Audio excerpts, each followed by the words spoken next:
पानी दोनों हाथ जोड़ी पड़ी पैया हो मैया बुद्धियों के हीन बानी दुखियों में नीन बानी ना कोई ने पूरा पढ़ैया हो मैया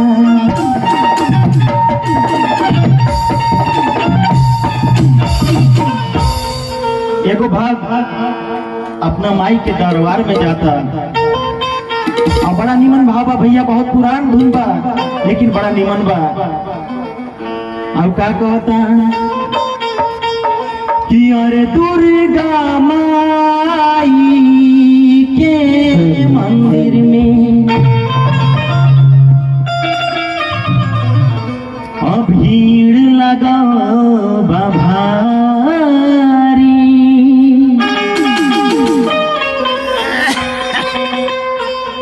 गूंज रहल बा धरती अंबर भगतान की जयकारी बोल सच्चे दरबार की।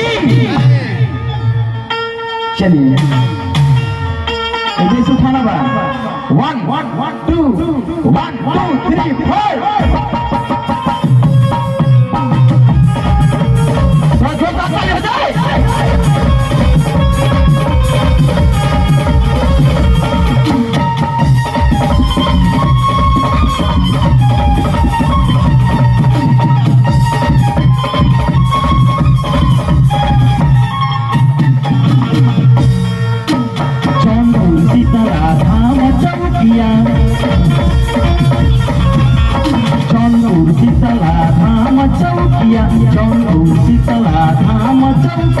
चाहे मई हरवाली के। अच्छा ये बताइए ये माई के भजन भक्ति चल रहा है अगर आप लोग नहीं झूमेंगे तो मजा कैसे आएगा। तो सब लोग ताली बजा के थोड़ा सा हमारे साथ झूमेंगे सब लोग ताली बजाएंगे इधर से गार्जियन लोग आप लोग भी हमारे माताएं बहनें भी। तो कहना है क्या कि शेरा वाली के ताली आना चाहिए शेरा वाली के चलो दरबार वाली के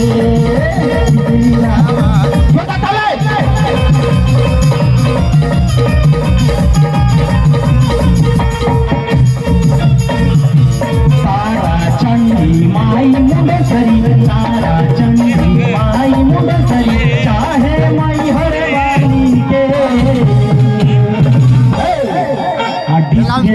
बीज देख मारे का भैया तानी छोट मोट कलाकार बने मास्टर जी मिला जुला के चले के बाद। अच्छा एक बार जयकारा लगेंगे क्या मेरे साथ सभी लोग थोड़ा गर्म हो जाइए बोलिए दुर्गा मैया की। इधर से आवाज नहीं आ रहा हमारे भैया लोग उधर गार्जियन से बहुत बढ़िया आवाज आ रहा है तो बोलना है कि शेरा वाली के चलना दरबार दुर्गा वाली के।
इसके बाद आप तैयार रहेंगे सविता जी रेडी रहिएगा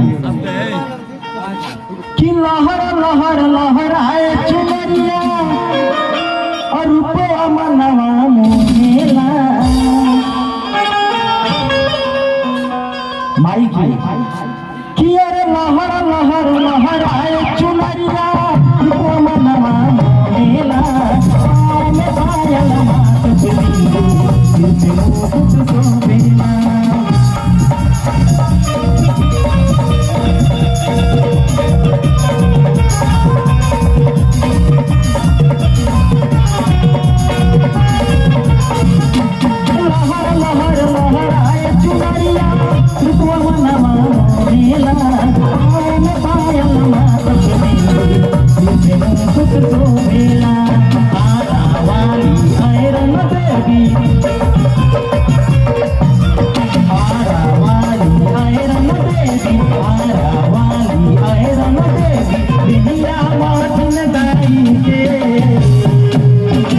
सब लोग ताली बजा के बोलिएगा मेरे साथ कि शेरा वाली के और ताली होना चाहिए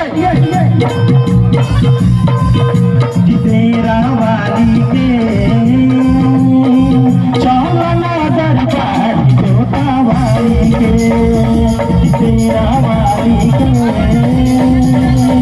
चौला दरबार जोता वाली के।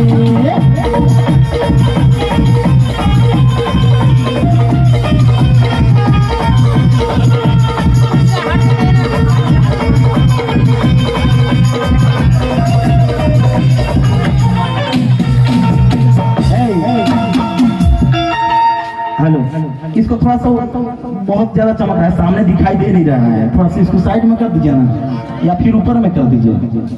क्या इधर डायरेक्ट आ रहा है ना, तो इधर संपर्क नहीं हो पा रहा है मेरा।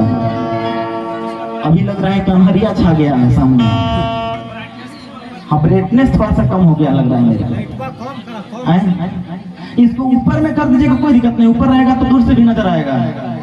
हाँ, ये थोड़ा इधर पर रहे ना तो संपर्क नहीं होने के कारण थोड़ा सा मिस्टेक हो जा रहा है।